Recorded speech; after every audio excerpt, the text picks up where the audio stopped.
Hi, welcome back to my channel. My name is Jacqueline Lopez. I'm going to be making a very easy DIY for you today. I'm going to be making over a 90% off sign from Hobby Lobby. This is from their spring shop collection, and I'm going to make it over using a Dollar Tree wall decal. Now, as always, I want to remind you to subscribe to my channel if you haven't already. Hit the notification bell so that you are notified every time that I post a new video. Like, comment, and share my video, and let's get started.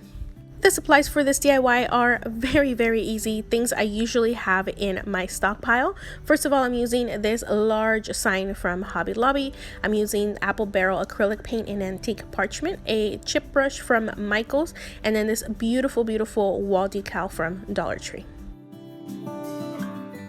And we're going to start off by painting our sign. I am using, again, acrylic paint. A chalk paint will cover a lot better. I ended up only needing 2 coats with this acrylic paint. I love this color, antique parchment, so that's why I ended up using acrylic paint. I do recommend using a small brush to go along the edges, but the background was white, so it was actually very easy.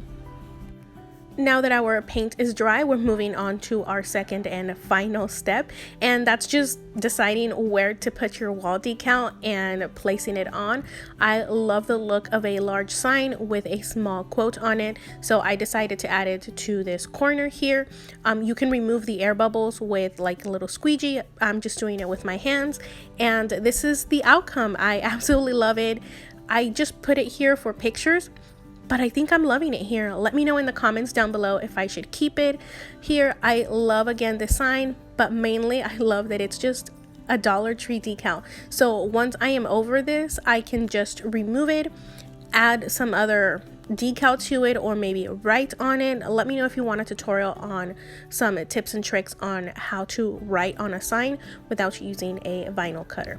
But as always, thank you so much for taking time to watch my video. Subscribe if you haven't already. Hit the notification bell so that you are notified every time that I post a new video. Like, comment, and share my video. That really helps my channel to grow. And you have a good rest of your day. Bye-bye.